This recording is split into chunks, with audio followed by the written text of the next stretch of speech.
대학원, 학부 졸업 이후 보다 전문적으로 학술을 연구하는 곳입니다. 오늘날 대학원에 대한 관심은 점점 높아지고 있는데요.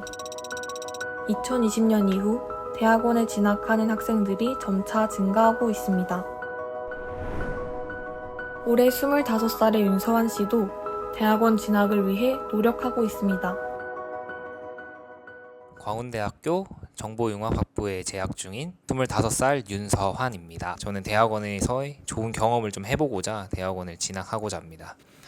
제가 이제 학부에서 배우고 있는 내용이 AI와 관련된 전공인데 학부에서 다루기에는 사실 굉장히 양도 적을 뿐더러 좀 더 깊이 있는 공부를 하기에는 저는 어렵다고 저는 생각을 했습니다. 깊이 있고 날카롭게 공부를 해봐야겠다는 생각이 굉장히 많았고 또 영구적인 성과를 늘리기 위해서 지금까지 계속해서 경험을 쌓고 있고 또 그러한 과정들이 저에게 있어서는 굉장히 의미 있고 하나의 흥미로서 다가왔기 때문에 지금까지도 계속 대학원을 진학하기 위해 준비를 하고 있습니다. 학교에서 요하는 어학 점수는 기본적으로 갖춰줘야 되고 그리고 이제 이 외적으로도 학점이나 영구적인 경험 그리고 대외 활동 등과 같은 것들이 고루 준비되어야 한다고 생각합니다.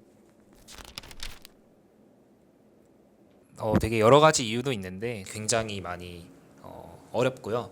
이 점이 어려운 이유는 사실 정답이 정해져 있지 않습니다. 이처럼 입시 정보를 얻는 것에 어려움을 겪는 대학원 준비생들이 많은데요. 대학원에 대해 더 많은 이야기를 전해줄 서울대학교 일반대학원생과 고려대학교 언어학과 교수님을 만나보았습니다. 첫 번째는 수업을 듣는 것이고요. 두 번째는 논문을 쓰는 것이고 연구자로 가기 위해서 대비하는 과정이라고 할 수 있을 것 같습니다. 일단 이제 서류들을 가지고 제출을 하게 되면은 서류를 통해서 1차 전형을 선발을 하고요. 제출해야 되는 서류는 기본적으로 학점이 나온 성적 증명서랑 그 다음에 연구 계획서 그리고 자기소개서, 이력서 이 정도가 있는 것 같은데요. 선발한 인원 내에서 다시 면접과 필기고사를 보게 되는데 필기고사 같은 경우는 이제 기본적인 저로 따지면 한국어 교육의 기본적인 내용들 그런 것들을 이제 필기고사로 좀 검토를 하고 그 다음에 이제 바로 면접장에 가서 연구 계획서랑 자기소개서를 기반으로 이제 대입 면접하듯이 면접을 진행을 했습니다. 여러분들이 대학원에 입학하는 과정은 흔히 하는 말로 케바케예요. 케이스 바이 케이스거든요. 그래서 굉장히 다양한 종류가 있을 수가 있기 때문에 하나로 딱 요약 정리를 해서 설명할 수는 없습니다. 근데 기본적으로 내가 만약에 대학원에 갈 생각이 있다. 대학원 공부를 하고 싶다라고 한다면 가장 쉬운 방법은 여러분들 분야의 교수님들과 친해지는 겁니다.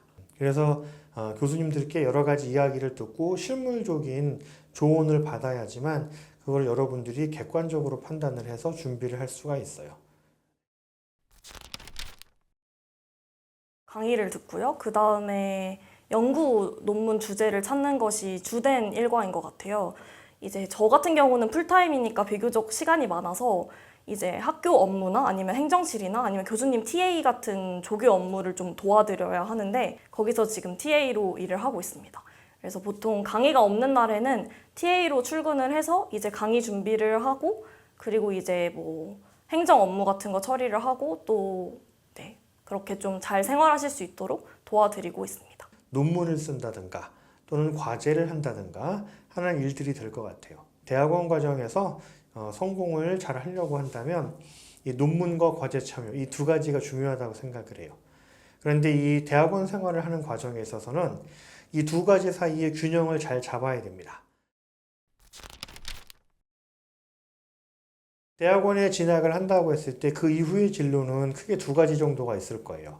하나는 취업을 하는 것이고요. 또 다른 것은 계속 학계에 남아서 교수를 생각을 한다거나 하는 그런 부분들이 있을 것입니다. 석사 학위를 마치고 자대에서 그대로 박사 공부를 한다거나 아니면 해외 대학에 좀 더 뜻이 맞는 교수님을 찾아서 그 밑에서 공부를 더 해본다거나 이러한 길들이 있는 것 같고요. 먼저 취업에 대해서 말씀을 드리면은 요즘에는 취업의 어떤 스펙 같은 것들이 너무나 올라갔기 때문에 어떻게 보면 취업에 있어서 어떤 기본적인 스펙이 학부 졸업 이상이 되었는지도 모르겠어요. 물론 분야에 따라서는 다를 겁니다.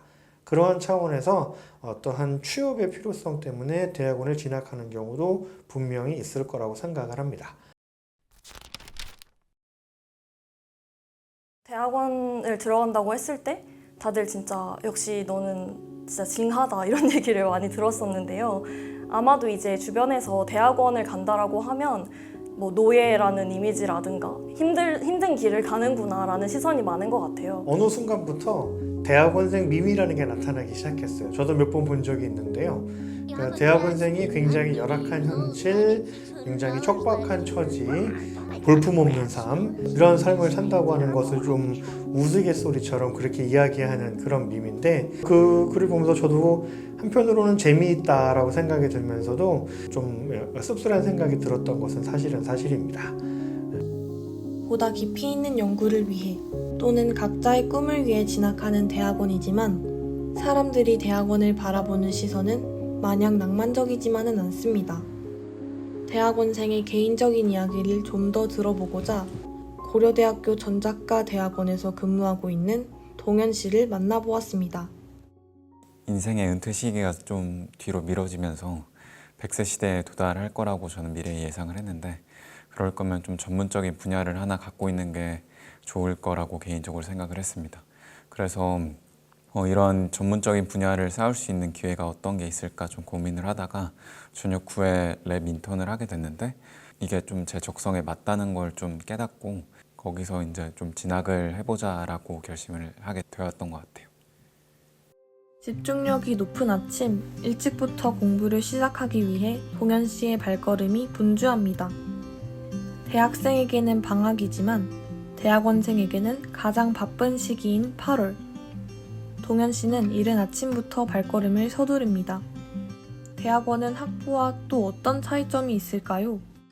학부생 시절에서는 교수님의 말씀을 잘 듣고 주어진 슬라이드나 아니면 그 슬라이드 중에서 이해가 안 가는 부분은 유튜브나 아니면 기타 블로그를 통해서 공부를 하면 되는데 대학원에서의 좀 과정 자체가 아무래도 좀 신박한 거를 추구하고 창의성을 되게 추구하는 영역이기 때문에 본인이 좀 생각하는 과정을 기르는 게 좀 눈에 보여지긴 하거든요. 그래서 거기서 본인이 한 단계 더 나아가서 생각을 하는 게 좀 메리트가 좀 있는 것 같습니다. 또 하나의 메리트는 좀 본인만의 전문 분야를 하나를 섭렵해 나가는 게 좀 대학원의 메리트라고 생각을 합니다. 대학원에 따는 석사나 박사 역시 하나의 자격증으로 보시는 분들도 많이 있거든요. 그래서 박사 같은 경우는 하나의 분야에서 짧게는 5년, 길게는 7년까지 그 사람이 해왔다는 거기 때문에 그 분야에 대한 하나의 자격증을 딴다는 점에서는 좀 메리트가 좀 있는 것 같습니다. 동현 씨의 말처럼 대학원에는 많은 메리트가 있지만 동시에 여러 불안 요소도 존재합니다. 불안정한 대학원 생활 속에서 학부 졸업 직후 바로 취업을 한 동기들과 비교되는 순간이 있을 것 같은데요. 항상 비교가 되고요. 그리고 항상 좀 수입적인 면에서 아무래도 차이가 있기 때문에 그런 부분에서는 좀 항상 매일매일 느끼는 것 같아요. 지금의 시간이 어떻게 보면 회사에서도 경력으로 인정되는 만큼 사회에서 인정되는 시간이라는 생각을 갖게 되면 그 비교의 기준 자체가 좀 달라질 수 있고 그 비교의 기준이 달라지면 결국 본인만의 주관이 좀 뚜렷해져서 그런 부분에 있어서는 자존감이나 이런 것들이 하락이 되진 않는 것 같습니다. 좀 빠듯하긴 합니다. 그래서 과외를 하기도 하고 식사 같은 경우도 저희는 출근해서 퇴근까지 시간이 주어져 있는데 그렇게 하면 식사는 무조건 나가서 사 먹어야 되는 그런 환경이 있을 수도 있어요. 근데 그런 환경을 조금 줄이고자 식단을 좀 하기도 하고 아니면 닭가슴살을 한 번에 사놔서 연구실에서 비축해놨다 먹거나 그렇게 좀 생활 면에서 저축하면서 아끼면서 사는 것 같습니다. 매일같이 반복되는 출퇴근과 연구. 똑같이 반복되는 일상에 지치진 않을까요? 그렇죠. 매너리즘이 항상 오고 그리고 힘든 상황도 항상 옵니다. 이렇게 매너리즘이 한 번씩 오긴 하는데 그 매너리즘을 좀 극복을 하기 위해서 러닝을 계속 하고 있고 고려대학교 러닝 동아리에서 지금 한 3년째 학부 때부터 하고 있는데 이렇게 러닝하면서 좀 본인이 갖고 있던 잡념이나 그날 힘들었던 것들을 좀 본인의 호흡을 통해서 좀 털어낼 수 있는 것 같아요. 좀 본인의 취미를 갖는 거랑 그리고 본인이 하고 있는 분야를 좀 사랑하고 확신을 갖는 게 저는 좀 매너리즘이나 좀 고난에 좀 극복할 수 있는 방안이라고 생각합니다. 저는 인고의 시간이라고 생각합니다. 빛이 보이지 않는 터널에 계속 혼자만 달려야 되거든요. 그래서 그냥 묵묵히 자기 길을 가다 보면 뭐 외부 등불 필요 없이 그냥 결국에는 빛이 보일 수 있는 출구로 나가지 않을까. 저는 좀 꿈꾸는 한량이라는 느낌이 들어요. 사실 대학원생이야말로 정말 자기가 하고 싶은 거를 찾아서 꿈꾸는 사람들인 거잖아요. 오히려 약간 현실적이지 않더라도 낭만을 가지고 꿈을 꿀 수 있는 사람들이라고 생각합니다. 대학원, 학부와 사회의 경계. 그 속에서 쉽지 않은 일들 초성이지만 그럼에도 꿈을 이룰 그날을 위해 그들은 공부를 멈추지 않습니다. 대학원생, 도전하는 청춘들을 응원합니다. 내가 공부에 관심이 있고 뭐 해보고 싶으신 일이 있으면은 도전해 보시는 것도 나쁘지는 않을 겁니다. 겁내지 말고 그냥 도전을 하셨으면 좋겠다는 생각이 들고요. 본인이 원하는 그런 분야로 좀 무모하게 거침없이 도전을 했으면 좋겠습니다.